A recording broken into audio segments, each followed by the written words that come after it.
High বন্ধুরা, আবারও আমার চ্যানেলে তোমাদের সবাইকে স্বাগত। বন্ধুরা, এখানে দেখতে পাচ্ছ একটি নোটিশ তোমাদেরকে দেখানো হয়েছে। সেটি একটা ত্রিপুরা পুলিশ কনস্টেবল যে মেরিট লিস্ট জারি হয়েছে সে নিয়ে এখানে একটি নোটিশ জারি হয়েছে।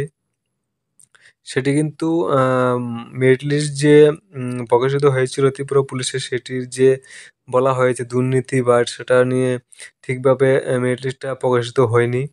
সেটি আবারও ভালো করে যাচাই বাছাই করে দেখার জন্য অনুরোধ করছেন। ঠিক আছে? মানে মেরিট লিস্টটা যার, যার নাম এসেছিল ত্রিপুরা পুলিশ কনস্টেবলের জন্য সেই নামগুলি ভালো করে যাচাই করে দেখার জন্য একটি এখানে বলা হয়েছে। তো আমি এখানে ইংলিশ দেওয়া আছে, তোমাদেরকে বাংলা করে আমি দেখানোর চেষ্টা করবো যাতে তোমরা বুঝো। ঠিক আছে?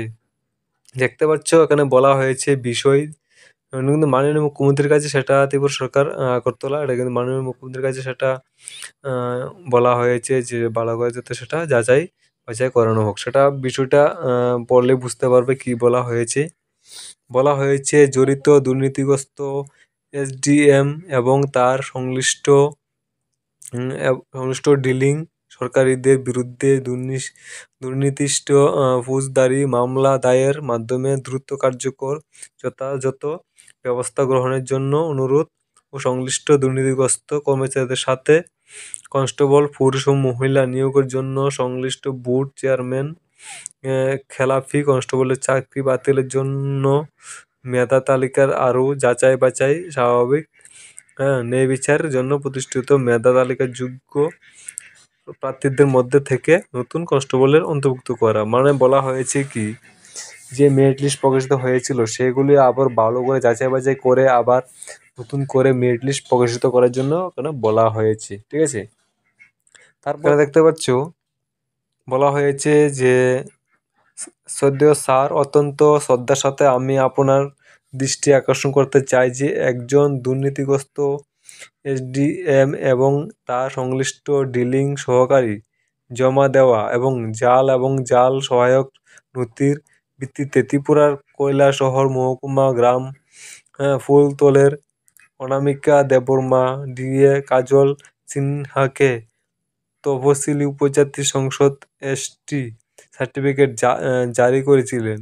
যদি তার এসটি সার্টিফিকেট জাল প্রমাণিত হয় তাহলে সে এবং তার জড়িত সহযোগীদের বিরুদ্ধে তার ফৌজদারি অপরাধের জন্য ফৌজদারি মামলা দায়ের করা হতে পারে। মানে বলা হয়েছে একটি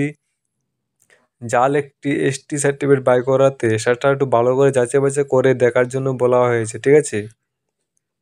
বিপরীতে যদি জারি করা এসটি সার্টিফিকেট আসল প্রমাণিত হয় তাহলে তার সহযোগীরা যারা জাল সহায়ক নথি তৈরি করেছিলেন সংশ্লিষ্ট এসটি সার্টিফিকেট এবং তা দুর্নীতিগ্রস্ত জড়িত কর্মচারীদের বিরুদ্ধে অপরাধ সংগঠনের জন্য ফৌজদারি মামলা দায়ের করা বলা হয়েছে। মানে বলে যারা যদি এই সার্টিফিকেটটা অরিজিনাল হয়ে থাকে, ঠিক আছে, এবং যারা এই সার্টিফিকেটটা তৈরি করেছিল তার সম্বন্ধে একটি মামলা দেওয়ার কথা বলা হয়েছে। ঠিক আছে?